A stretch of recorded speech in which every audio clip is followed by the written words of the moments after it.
Screen is still counting down. Are you guys here? Yeah, you just what is going on, everybody? And yeah, that was weird. Can you hear me now? Yeah. Okay. Sorry, my computer's up to no good. But what's going on, everybody? Welcome to the Thursday edition of the Stochastic NHL Strategy Show. I am your host, Josh Harris. Why do they always forget you guys on the schedule? DraftKings seems to be forgetting us on the schedule as well. They're not, putting out really good GPPs. Next Thursday is the last day of the regular season. So today, Saturday, Tuesday, Thursday will probably be the last regular season shows before playoffs. Sorry, I missed Tuesday. Got stuck in traffic. Happens. But joining me to break down this 10-game slate with actually a decent amount of news. Slim Cliffy, what's going on? Oh, not a whole lot. Season is winding down. Regular season's done a week from today. Playoffs start a week from Saturday.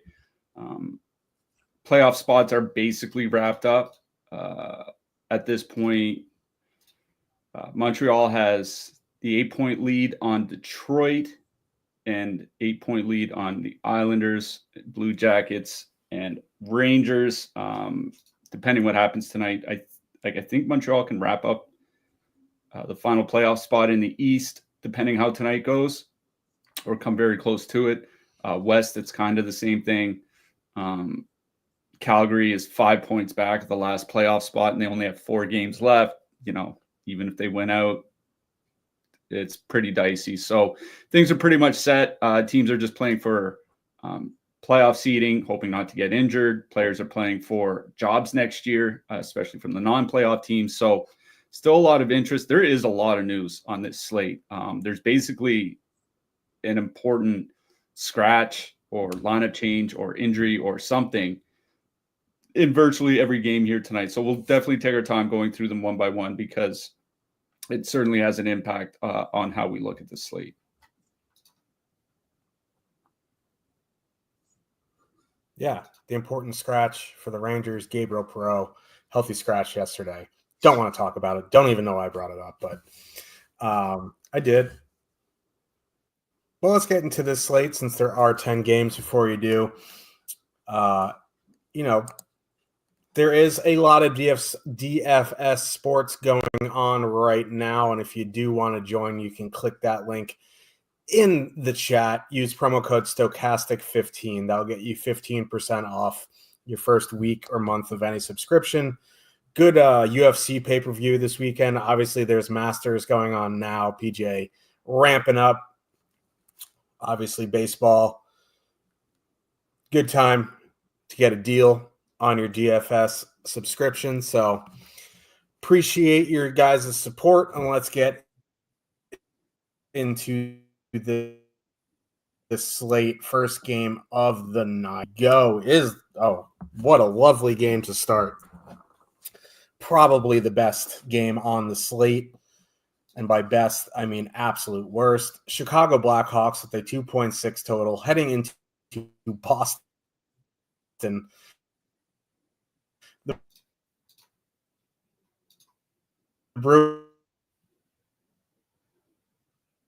Bruins have a 3.3. This honestly might be the worst game on the slate. I get a different screen on my internet now, bro. This game could be high score, top 2 stack on the night at 24 point weighted. I don't know, man. Since they put Lindholm, Pastrnak, and Geeky together, they have been really, really good. It's a small sample. Lindholm and Pastrnak were absolutely awful together earlier in the year. They've been pretty good right now. It helps that Pastrnak is so hot right now. Hansel, so hot right now. I don't really want a full stack Boston at 21,000. That just feels bad in single entry. I think something I would do is probably just one off Pastrnak or do like a 2-mana Geeky. Full stacking, seems a bit rough, especially with both Lindholm and Geeky at 6,100. I think you just play one of them with Pasternak and maybe some guys on the blue lines or something like that. Save the 6,100, get a cheaper center, and go about your day. Pasternak's been ridiculous lately, so if you just want to one-off him, I think that's fine.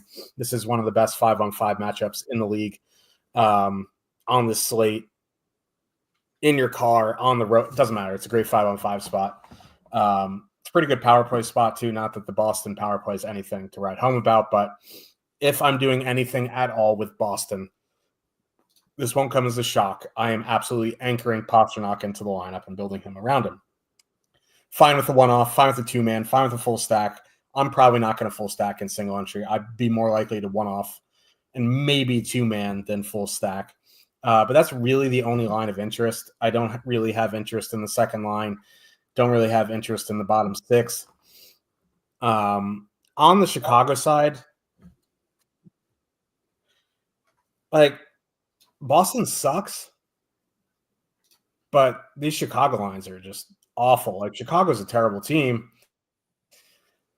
I guess it would be Bedard, Mikheyev more, but like, I don't really want to play them, so I think I'd probably just end up with some one-offs on Chicago if I went that route, a one-off Bedard, a one-off Donato, one-off Teravainen, something like that. But really, like, I prefer the Boston side.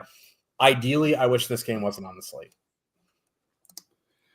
Yeah, to your point about Pasternak here tonight, with the news coming not long before the show started that Nathan MacKinnon's not playing tonight, may not play the rest of the regular season. He's off the board. David Pasternak is at the top of projections at 19.1 DK points. The next closest forward is Sam Reinhart at 13.7. So Pasternak's projection is 5.4 DK points higher than the next closest forward. He's clearly the top player on the slate. So, if you do want to just add Pasternak in, I think that's fine. I think there's a good chance he's also the highest owned player on the slate. He does have the second highest ownership projection as well. But as a one-off, I think it's perfectly fine. Like, him and Geeky, Lindholm or not, him and Geeky have just been really good. Like, Morgan Geeky has a 30-goal season. Okay, like, him and Pasternak have been phenomenal together this year at 5-on-5. I agree with you. I'd probably just put the two of them in. We always talk about players being overpriced. It's funny to say that the day after Matthew Nyes has a hat trick for Toronto, because he was kind of the poster boy for that. But Elias Lindholm's fantasy point per dollar projection per $1,000, is 1.54, whereas Geeky and Pasternak are both over 2. So I think using the two of them, as a two-man stack. If you want to add in Lindholm, I don't have anything against that, but clearly Pasternak and Geeky are two of the better plays on the wing tonight, given the matchup. On the Chicago side, it's interesting that Oliver Moore's on the top line. Like, Oliver Moore he's an excellent skater. That's kind of what his calling card was for the prospect for him as a prospect. I imagine Josh is going to drop out here pretty soon. He's been frozen for a couple minutes now. He's an excellent skater, and he's not great at anything else, but he's also not bad at anything else. Like, he is a good shooter, not a great one. He is a good passer, not a great one. But having a balanced profile like that is something that can be pretty helpful. And listen, like, none of these Chicago lines are ever going to be that great offensively, but listen, the Bruins have been a horror show defensively, right? If you want to go back just since the trade deadline, just a little over a month ago now, Boston has the 4th highest expected goals against per 60. Chicago was 3rd. Boston has the 5th highest actual goals against per 60. Chicago, again, 3rd. Like, these teams are as bad as one another. The Bruins have had a good power play, so I'm not necessarily stacking Chicago here for the power play stack. I'm kind of fine with playing Bedard, Mikheyev, and Moore here. I'm not worried about any of the matchups on the Boston side. Maybe Moore something, maybe he's not. But this is still a team with a 2.7 total, and they're only 14,300. And we know Bedard's going to play over 20 minutes. We know McKay is probably going to play 17 to 18. Maybe more can get up to like 16, 17 because he's on the top line.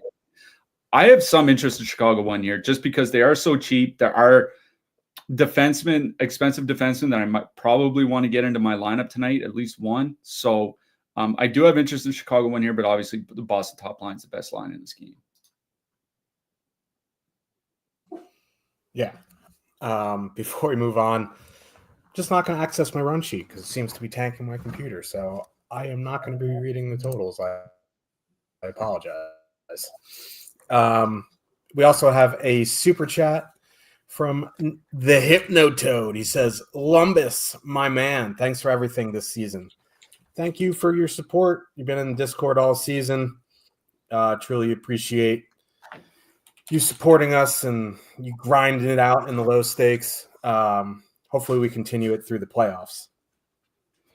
Yeah, thanks a lot. I think that's 2 shows in a row with the super chat from Toad. Certainly appreciate that. Appreciate contributions in the Discord. Big playoffs ahead. Let's hope we can finish the season strong here. Yes. So let's move on to the next one. I remember the total. So Detroit Red Wings with a 2.3 total heading into Florida. The Panthers have a 3.2. Florida going Barkov, Reinhart, Samoskevich, Lundell, Marchand, Luster-Reinen, Rodriguez, Sturm, and Bachwist. Looks like Verhaeghe's going to be out. Bennett's going to be out. Verhaeghe just snapped, like a 13-game scoreless streak or goalless streak or something like that. He gets rewarded with the night off. Detroit going Larkin, Kane, DeBrincat, Raymond, Casper, Soderblom, Tarasenko, Confer, Bergeron. I don't have any interest in the Wings here. Also, that Larkin line. I don't think Soderblom's playing tonight. Okay. All right. Yeah, I mean, it doesn't really matter to me. I'm pretty much out on the Red Wings. That Larkin line, they have not been good all season for whatever reason. They're almost $20,000 too. So they're 19.5, especially like with a 2.3 total, and the Florida top line is $500 less. It's like there's no reason to prioritize Detroit one at all here. The second line is interesting because Casper and Raymond do have really good numbers this season. A lot of that was with Dylan Larkin, but whoever's there, they probably can carry him. Like Marco Casper has been a very good player for them. But again, I don't have a ton of interest in Detroit here. It would be a one-off Raymond or something like that. I'm not full out stacking them in single entry and MME, get a little bit in your runs, fine. My interest is on the Florida top line here. Barkov, Reinhart, Samoskevich. They're fully correlated in a really good power play spot. For $19K, under 10% projected on a 10-game slate. That's perfectly fine. I've been a Samoskevich guy. The one issue that I do have is like Barkov and Reinhart with Verhaeghe this year weren't really creating a whole bunch. They don't have a massive sample of Samoskevich there. Maybe it gets better. But, listen, they're going to go out against that Larkin line, and that Larkin line really has been bad at both ends of the ice. So I do like Florida 1 here. Florida 2, they're coming in with a little bit more ownership than the top line at 9.9% projected and a 3.5% top 2 step. Excuse me. You're probably going to get Marchand on the top unit, but again, I know they're 13-9, but that line at that ownership, I'd probably look elsewhere. I know they're going to get middle 6 matchups of the Wings, and that's really advantageous for them.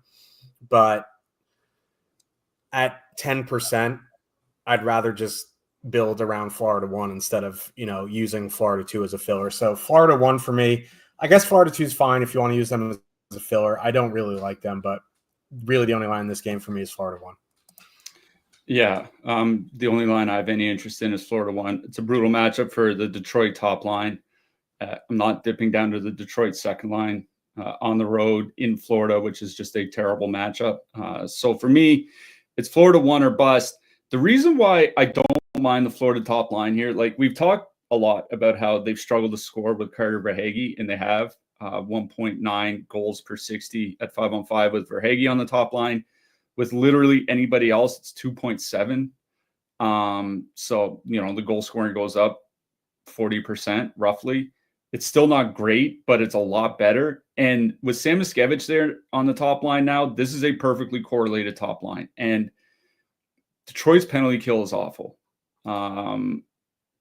If you go back to February 1st, the Red Wings penalty kill, second most goals against per 60 minutes in the league. The only team worse is San Jose. If you go back just since the trade deadline, also second worst goals against per 60 in the league on the penalty kill. The only team worse is San Jose. So the Red Wings have arguably the worst penalty kill on the slate here tonight. And now this Florida top line is perfectly correlated because Sam Miskevich is there. They're only 19K. They're not projected for anywhere near the ownership of, or a lot less ownership, I should say, of like Boston. And there might even be higher ownership on Boston with the news that McKinnon is out. Maybe there will be for Florida as well, but that this is a perfectly correlated top line and arguably the best power play spot on the slate gives me some interest in Florida 1. So Florida 1 is the only line I really have interest in for single entry here tonight. But like I said earlier, there may be an expensive defenseman or two that I'm considering here tonight. So I'm not sure I'm going to get all the way up to a $19,000 line. But if you're looking at the expensive lines, there's only a handful of them, 19K and above. This one's probably at the top of the list for me if you don't want to play what's going to be a super chalky Bruins stack.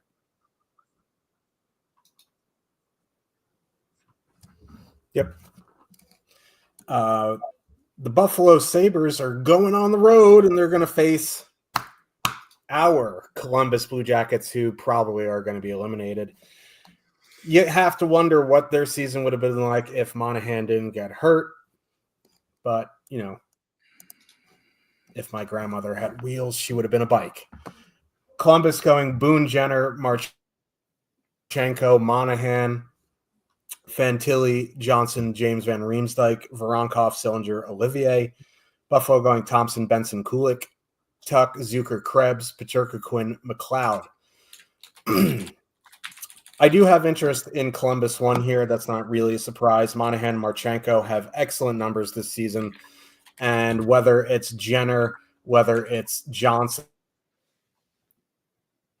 whether it's Voronkov, I would imagine they will be completely fine with Boone Jenner prop 2 stack and 7.6% projected ownership in a good power play matchup.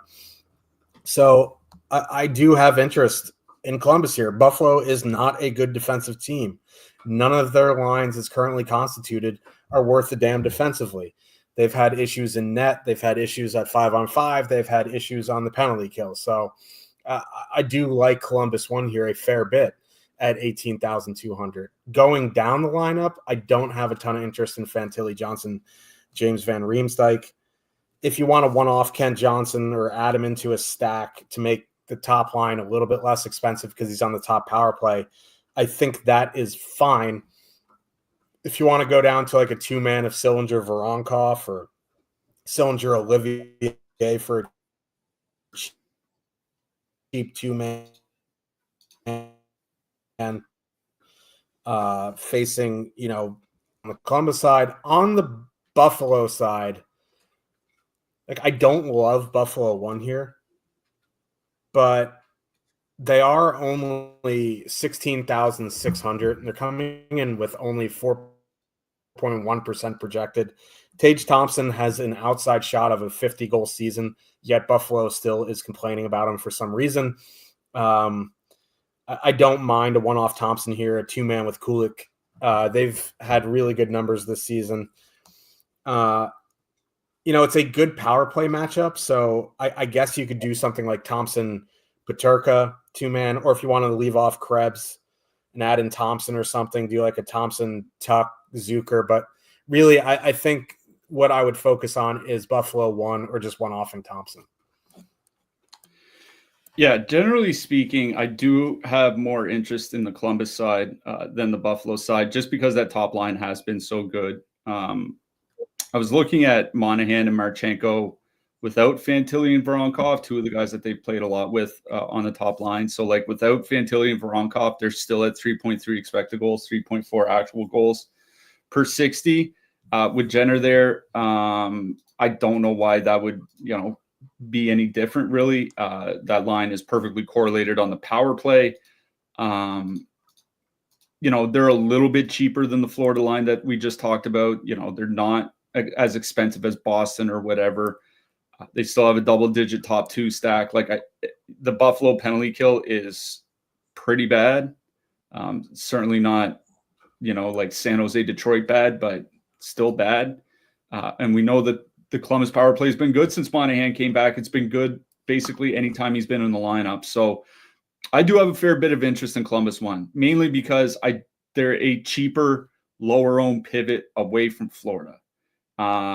So I think Columbus 1, one of my favorite of the top expensive lines here tonight. I think they should be given some consideration.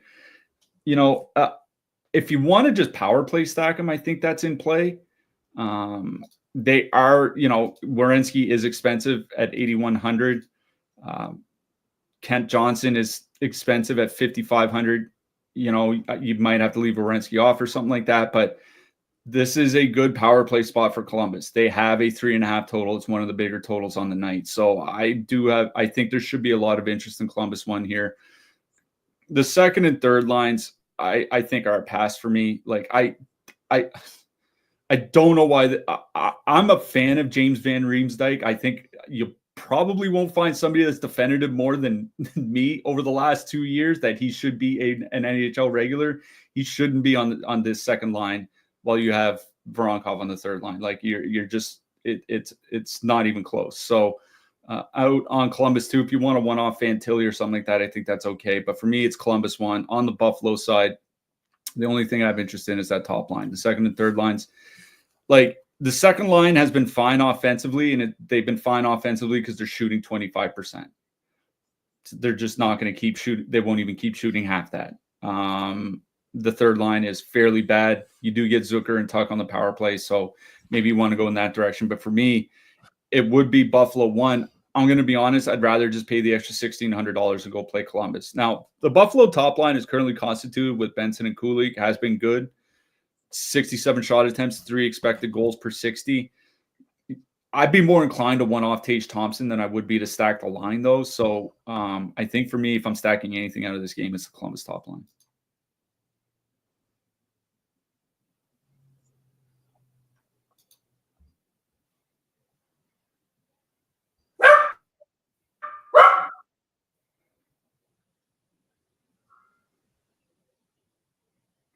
Josh?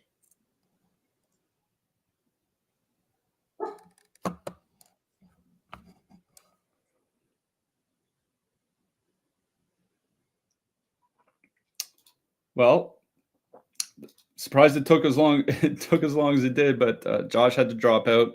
I'll get to the next game. Carolina has a 3.2 total. Washington at home has a 2.7 total. Alexei Protas still out for Washington. Jordan Staal still out for Carolina. Obviously Alex Ovechkin broke the goals record the other game. They've had a few games off to recover from it. Looks like they're putting Taylor Radish on the top line with them. I'll start on the Washington side. It feels weird that I just keep avoiding teams playing Washington or playing Carolina. Sorry, Carolina has been giving up goals. Obviously, they gave up 5 to Boston on Saturday night. But the Washington top line without Protas there, like with anybody else, over 300 minutes, they've been getting kind of run over. 52 shot attempts for, 67 against, 2.4 expected goals for, 3.1 against. The goaltending has saved them at times, but obviously, especially with Thompson hurt, the Washington goaltending today is not what the Washington goaltending was 3 months ago. So I'm kind of out on the Washington top line. I honestly don't think that they're that good. I think it's the Washington second line that I have the interest in. Because here's the other reason is that Carolina has arguably the best penalty kill in the league. If they're not the best, they're certainly amongst the top three.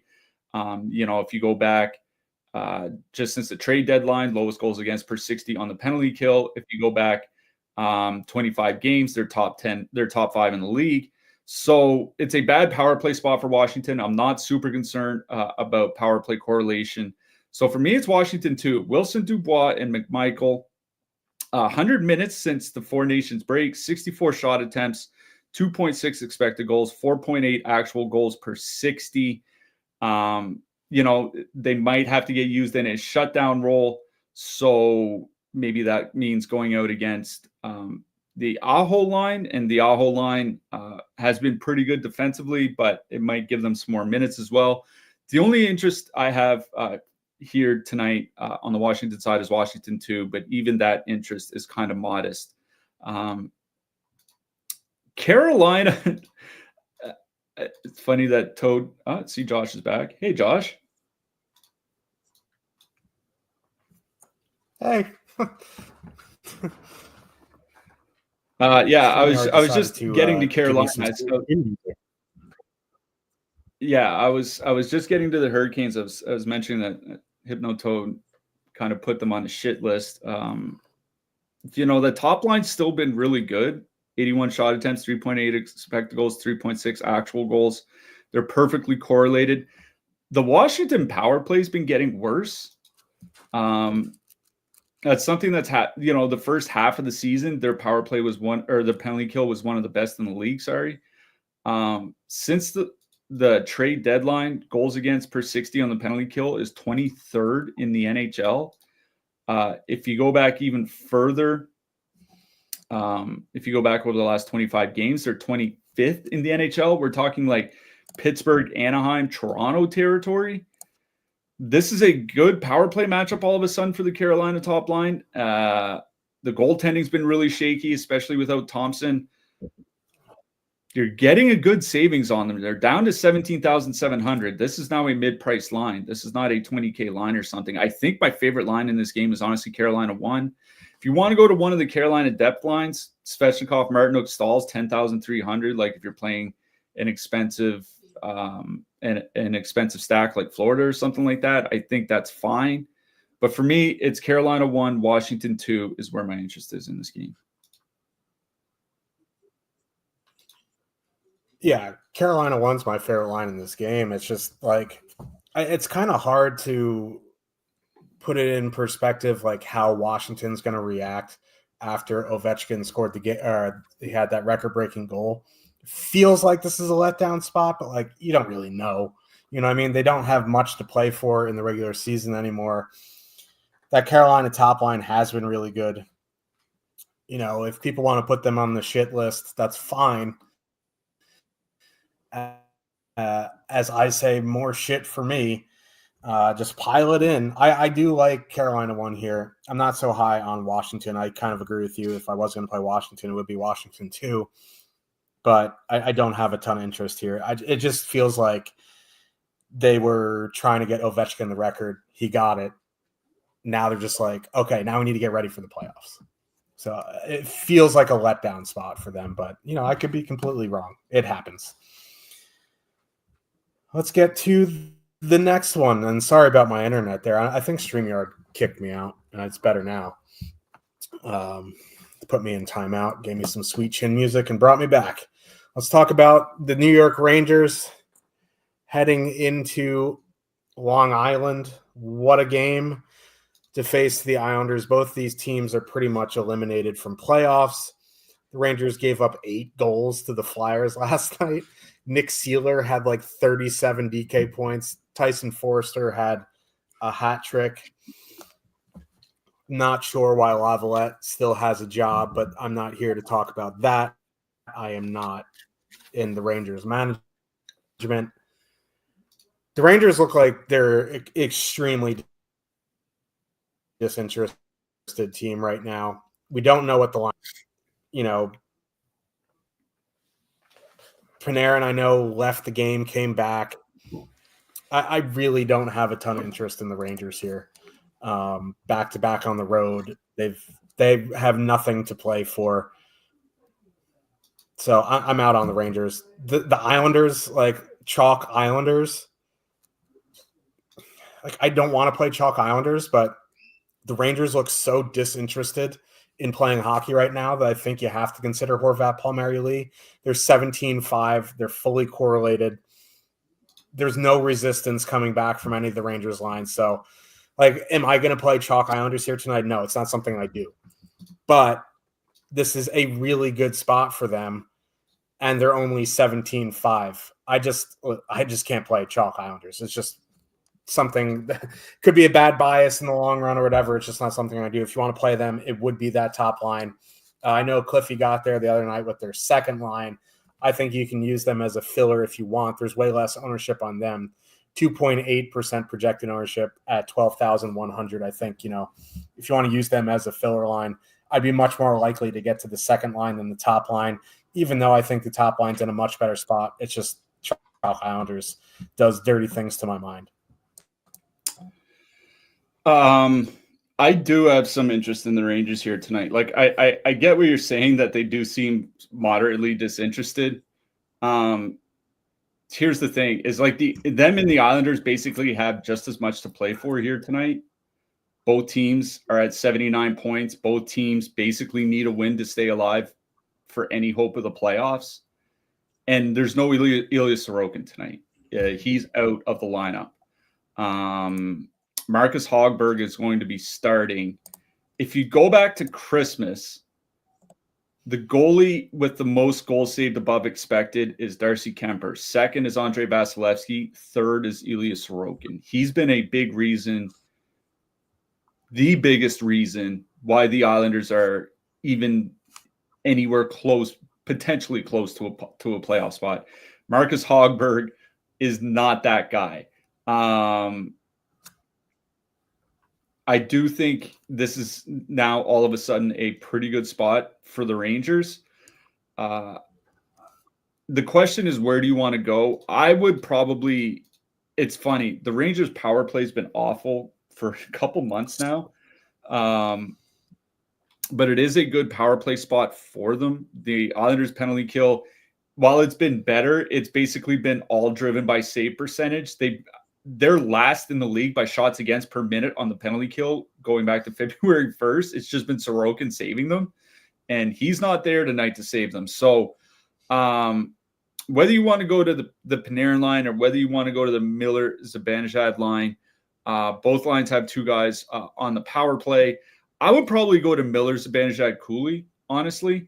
That line has actually been fine at 5-on-5, 61 shot attempts, 3.4 goals per 60 minutes. Zibanejad and Miller are going to play 18 to 19 minutes.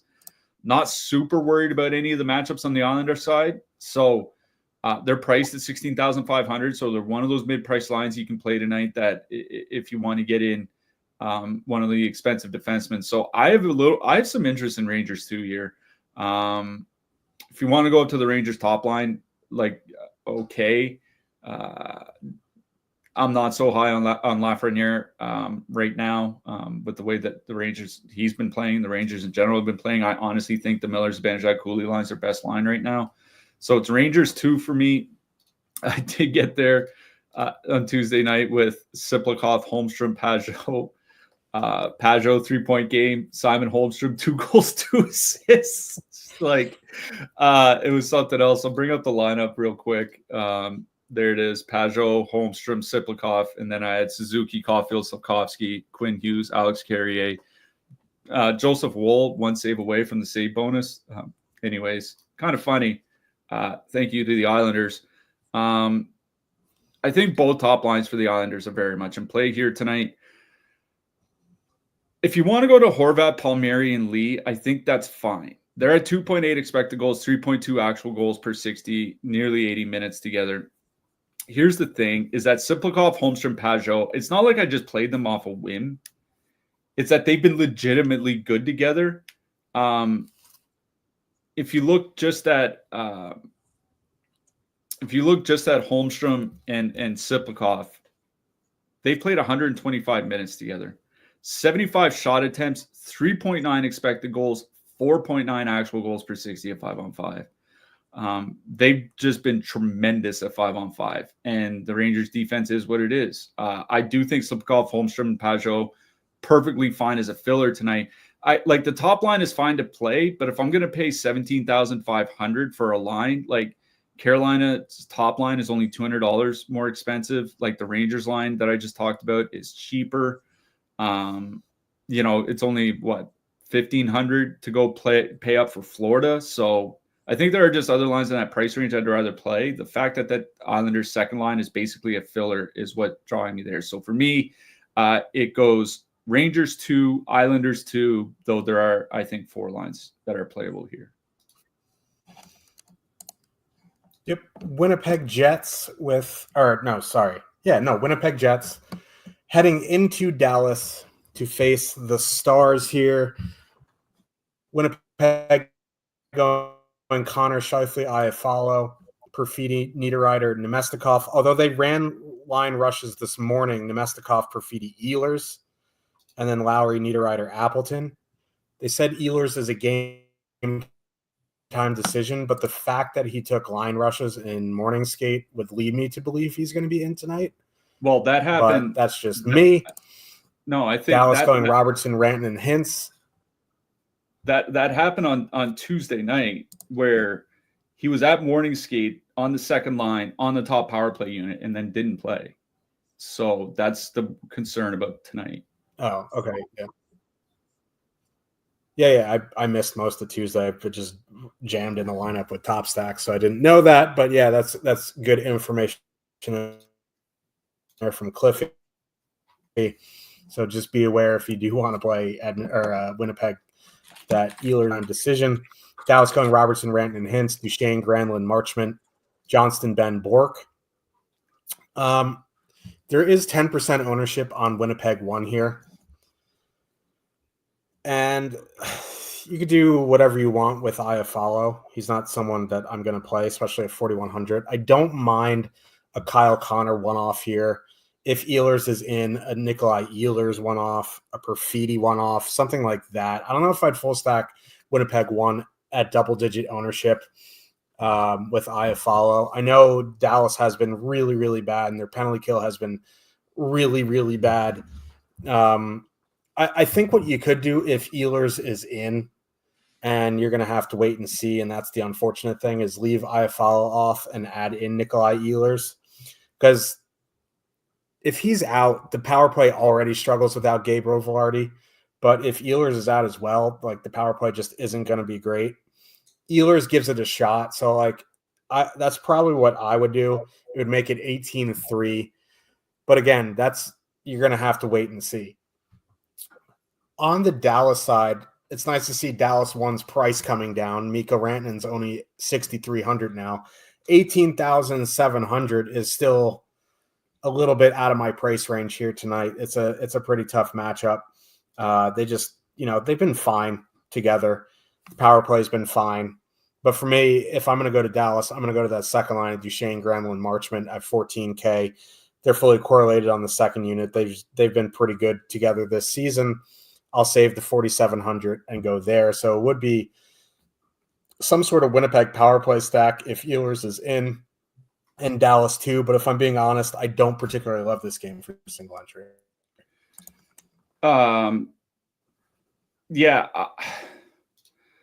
The Winnipeg top line is kind of interesting to me here. The reason I say that is they've actually been kind of fine with Gabriel Velarde there. At 5-on-5, that line is up to 115 minutes together, 2.8 expected goals, 3.1 actual goals per 60. They do get a lot of ice time. Iafallo's playing like 18 minutes. Obviously, Connor and Scheifele are playing over 21. This is a pretty big game for these two teams.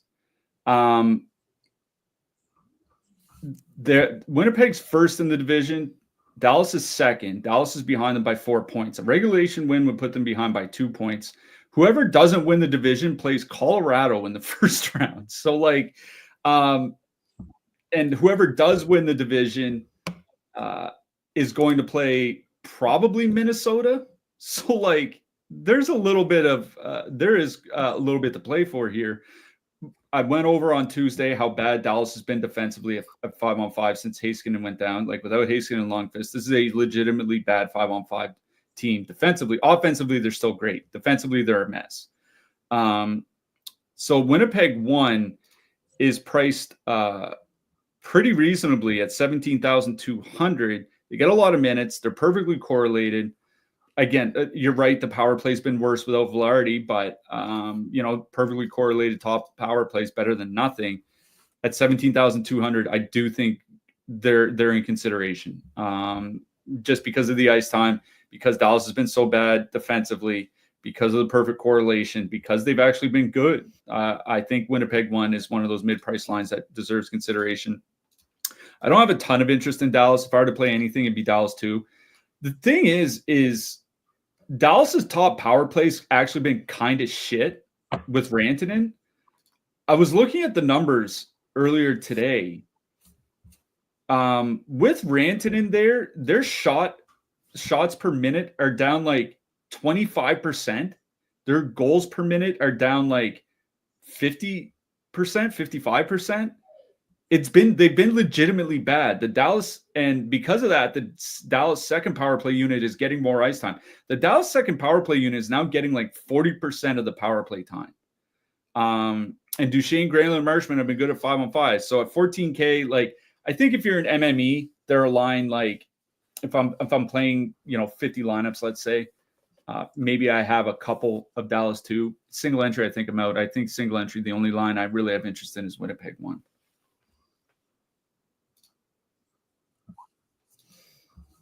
Vancouver Canucks heading into Colorado to face the Avalanche. Nathan MacKinnon and Ryan Lindgren are out. Nathan MacKinnon has a minor injury. He may not play again in the regular season. Netchis is back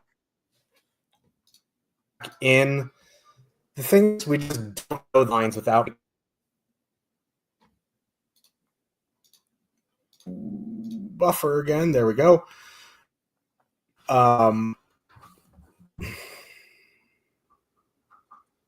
There we go.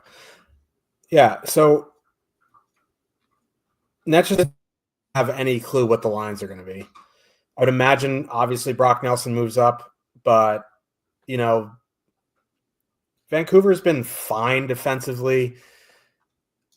I think, if I was going to play Colorado here tonight, it'd be a one-off Netchis, one-off Nishushkin, something like that. I don't think I'd full stack anything. We'll talk about defenseman at the end. I'd probably be more likely to play Makar than stack anything on Colorado. On the Vancouver side, like, I don't really want to play Vancouver on a 10-game slate on the road in Colorado. It's still a pretty tough matchup.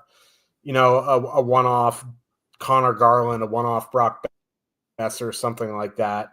Obviously, Quinn Hughes is in play. We'll get to defenseman at the end, but I don't have a ton of interest in this game. Yeah.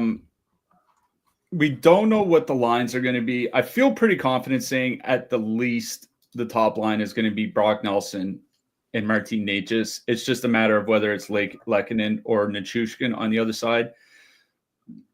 I would lean Nichushkin just because they've been seeming to want to get Lehkonen on the second line and more of a checking role over the last month, but that's just a guess. And there's like a $1,300 price difference between the two of them.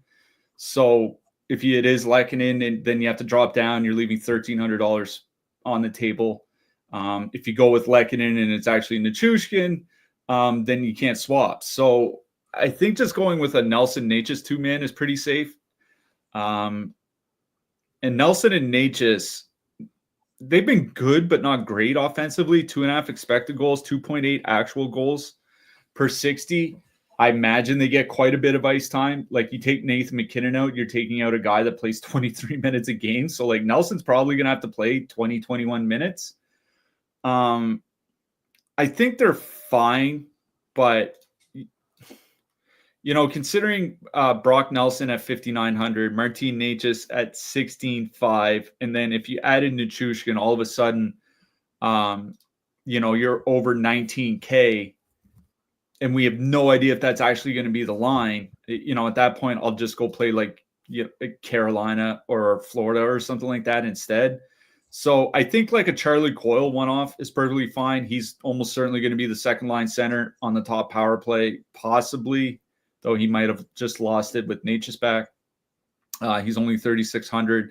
I think him and Colton are going to be on the second line. You know, those two have been, you know, fine offensively. 59 shot attempts, 2.8 expected goals per 60. So if you want a 2-man like Coyle and Colton, I think that's okay. That's a cheap 2-man you can put in with expensive stacks.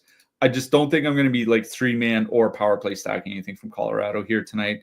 On the Vancouver side, I guess it would be like a Suter Garland 2-man, but Colorado's getting Sam Girard back. Losing McKinnon hurts Colorado offensively way more than it does defensively. This is still a tough matchup. I think I'm kind of out on Vancouver. For me, it'd only be like 2-mans from Colorado, like Nelson and Natchez or Coyle and Colton, if I want to stack with more expensive lines.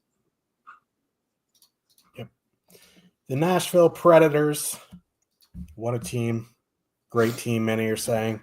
Heading into Utah, the Soakers, I think they're pretty much eliminated. They'd have to win out and everyone else to like lose out. So they're probably toast. No, yeah, they're Utah going. Yeah. Utah going Keller, Cooley, Genther, Schmaltz, Hayton, Yamamoto. Now, Kerfoot is going to be back. I think he'll just go to the fourth line. And, you know, one of Bukestad or Stenlund come out, but we'll see. Predators going Forsberg, Stamkos, Zachary Lacroix, Bunting, O'Reilly, Evangelista. Like, Bunting, Evangelista, O'Reilly, they've been at least decent together. The problem is they're 15,500. If they're like 13-2 and able to use as a filler, I think I'd be more likely to play them. But at 15.5, I'm pretty much out on Nashville. That top line is 17.4, doesn't interest me. If you want to one-off Forsberg or something, fine. But for the most part, I'm out on Nashville. It's a tough 5-on-5 matchup. It's a good power play matchup, but Nashville's power play without Yossi is atrocious. On the Utah side, I think I do like Utah 1 here at 19,100 at 9.8% projected ownership. The issue is it's not fully correlated. I think what you could do here to make it cheaper and a little bit less ownership is leave off Cooley and add in Hayton. That drops it 1,500 to 17.6. You get a fully correlated line against Nashville. Penalty kill hasn't been good. Their goalies have been bad this year. They're bad defensively. So I think if I was going to go Utah here, it'd be some sort of power play stack. And I want Genther in there. So I think the most likely swap would be Cooley to Hayton. If you want to leave off, if you want to go Utah 2 and, you know, leave off Yamamoto and go Genther, that's fine. But I want Genther and Keller in there. So it'd be some sort of Utah power play stack. I think, like I just said, most likely leave off Cooley, add in Hayton. Yeah, I'm out on Nashville. One of the reasons to stack against Utah is that their penalty kill's not that good. And they've been taking a lot more penalties, but the Nashville power play's just been pretty bad. So, you know, if you want to one-off, like you said, one-off Forsberg or Stamkos or something like that, like, go ahead. But full stacking, I'm out. For me, this is a Utah 1 game.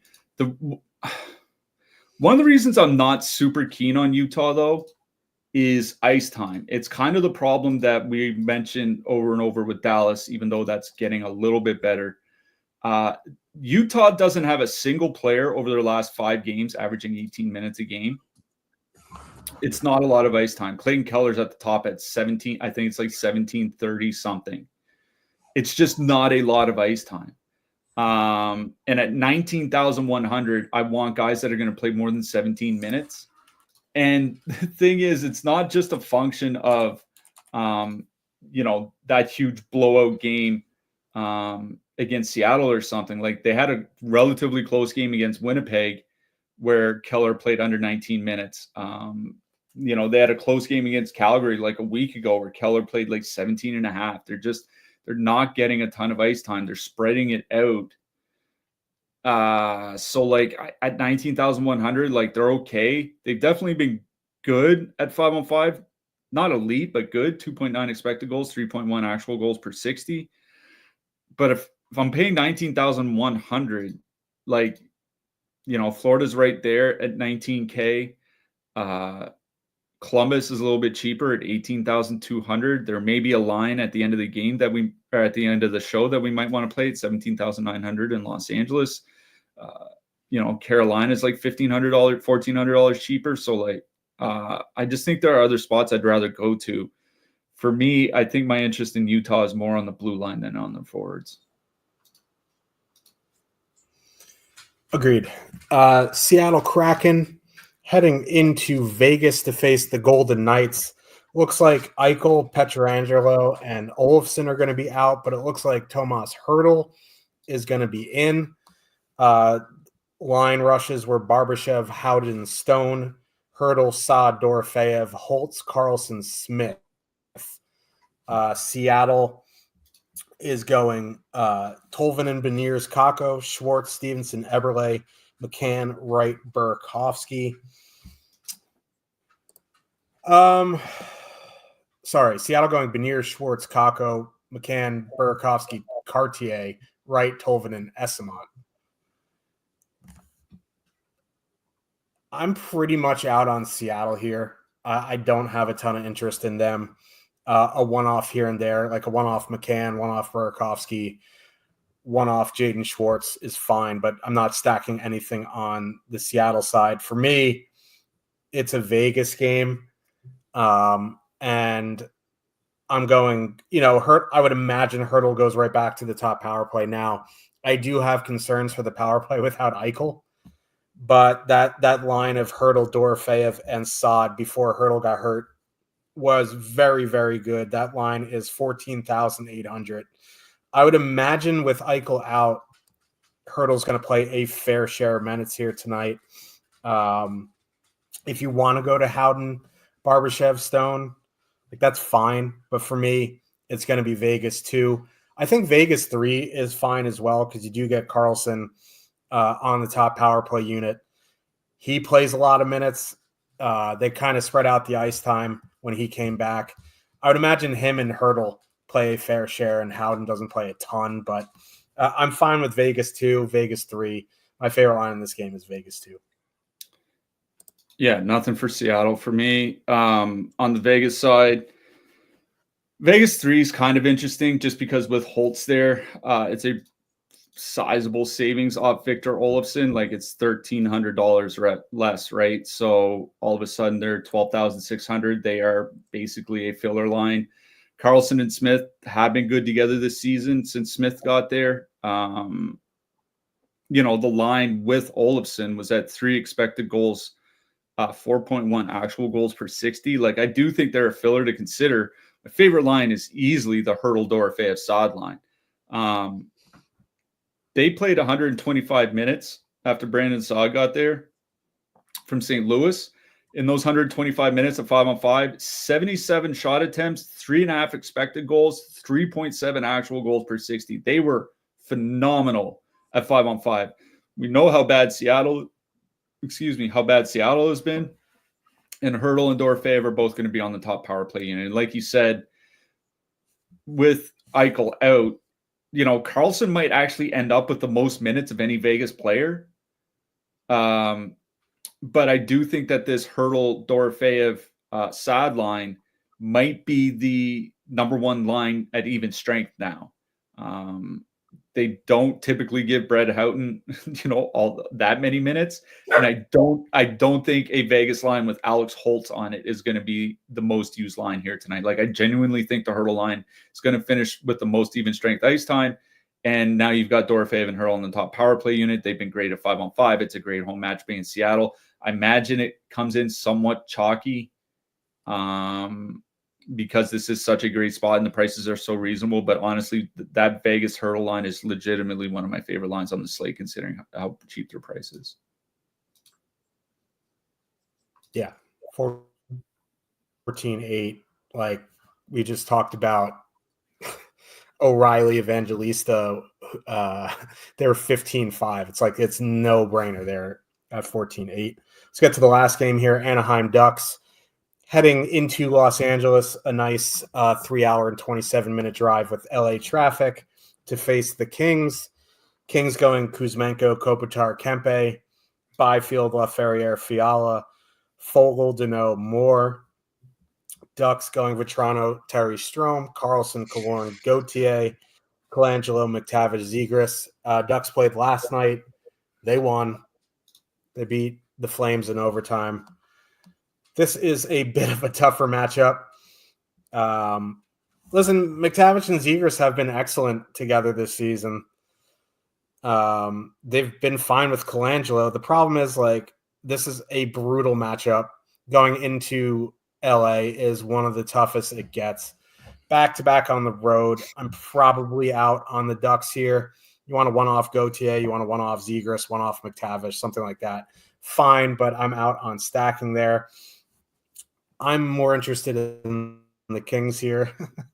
And one of the funnier things you said to me the other day was like, if Byfield isn't on the Olympic team, I'm going to root for Finland. That goal he scored the other night was disgusting. Illegal, but disgusting. They didn't call it. They just don't call that anymore. But that is the line of interest for me. Byfield, Fiala, Laferriere. If you do want to go to the Kopitar line because they are fully correlated and the Ducks penalty kill sucks, I think that's fine.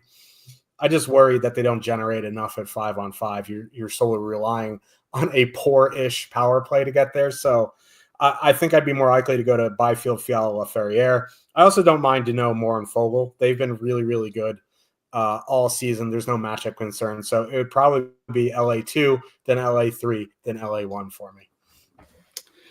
Yeah.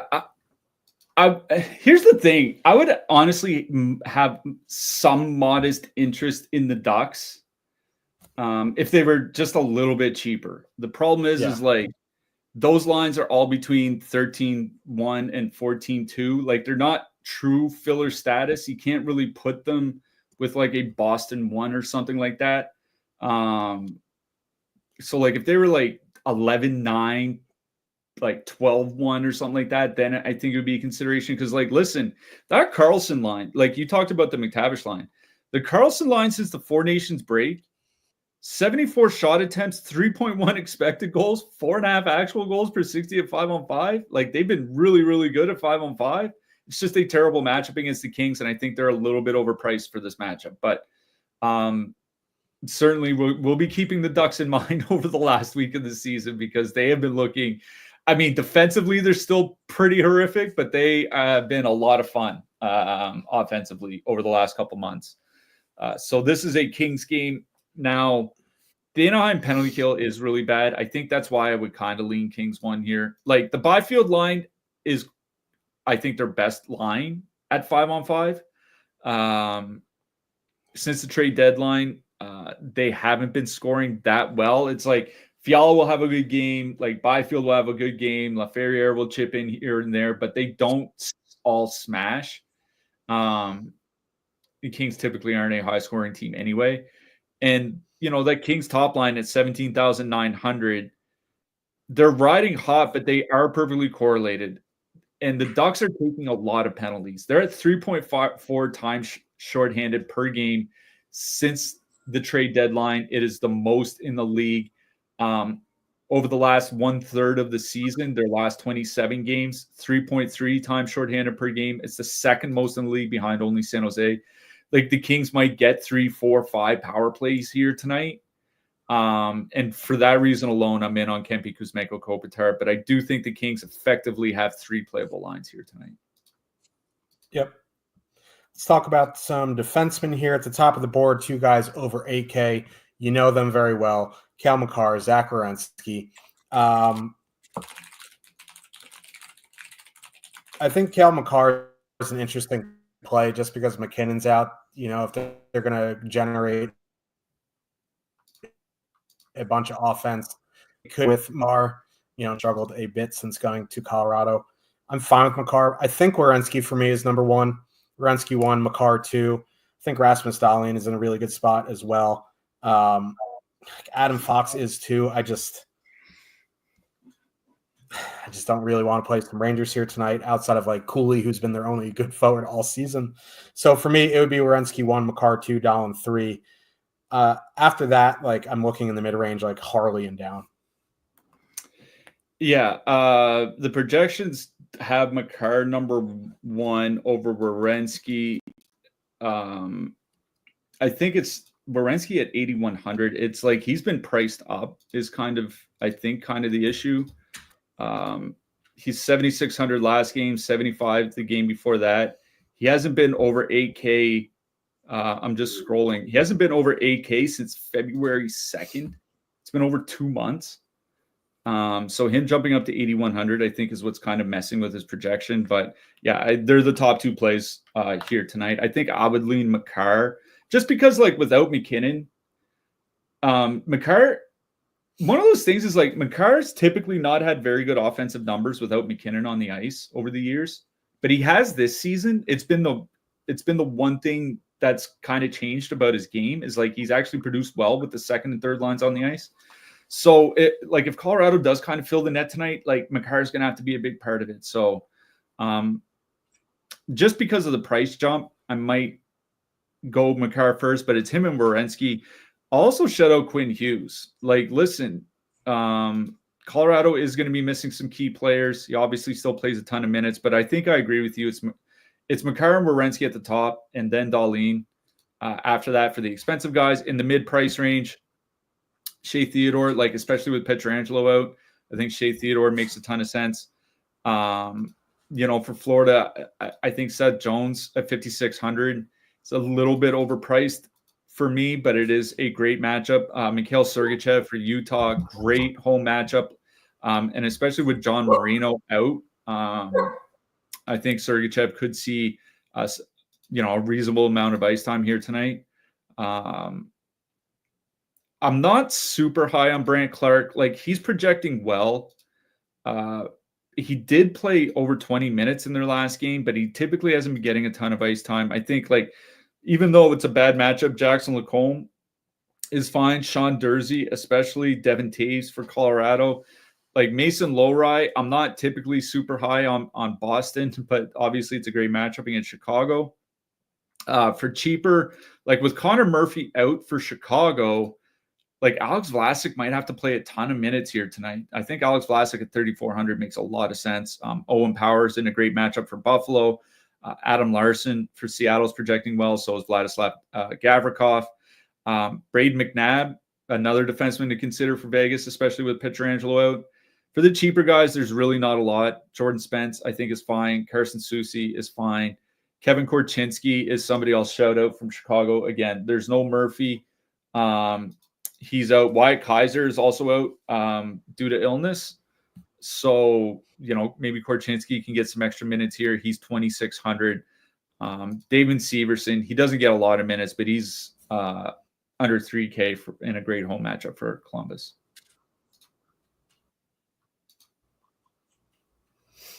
Yep. Let's talk about goalies here, as my internet is, completing the trifecta of crap today. Apologies. If I'm spending up here tonight, I think it would be for Aiden Hill at 8,300. Kemper and Blackwood are fine. I just, you probably need a shutout there. At 8,300, you could at least, you can use that $200 elsewhere. I think Vamelka at 7,900 and Ottinger at 7,900 are in play. in the mid-range, obviously Connor Hellebuyck at 7,500. And then if you're spending down, I think whoever starts for Vancouver's in play with Colorado without McKinnon. And then, the Kings do struggle to score from time to time. Lucas Dostal at 6,900 is the least interesting. Yeah, Darcy Kemper is at the top of the projections. But the best point per dollar value, it looks like, is Karl Vejmelka. I think that makes a lot of sense given that matchup. So for the expensive goalies, it's Vejmelka, Kemper. I don't mind Jake Ottinger either. He might actually face a lot of shots here tonight with Dallas playing defensively, playing the way that they are. But Vejmelka and Kemper would be above him for me.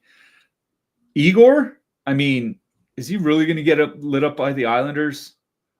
Maybe.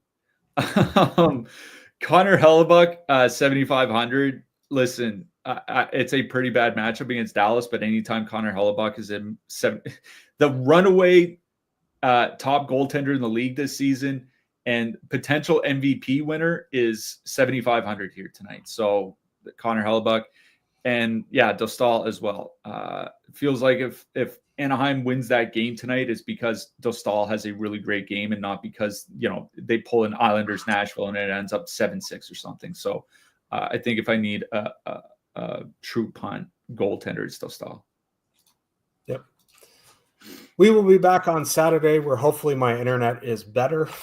But who are you liking for your hat trick pick? Let's get a little bit spicy here tonight. I'm going to go with Boston sucking tonight, and I'm going to go with Frank Nazar. Your DMs might be a bit of atrocious later. Normally they're mine, but I'm going to go Barrett Hayton. No, I like it. He's had a really good season. I like Hayton. Yeah. So we will be back on Saturday. I'm going to go update my computer. Might be ready for Saturday, might not. But good luck, everybody, and we'll see you in the Discord. Yeah, good luck tonight, everybody.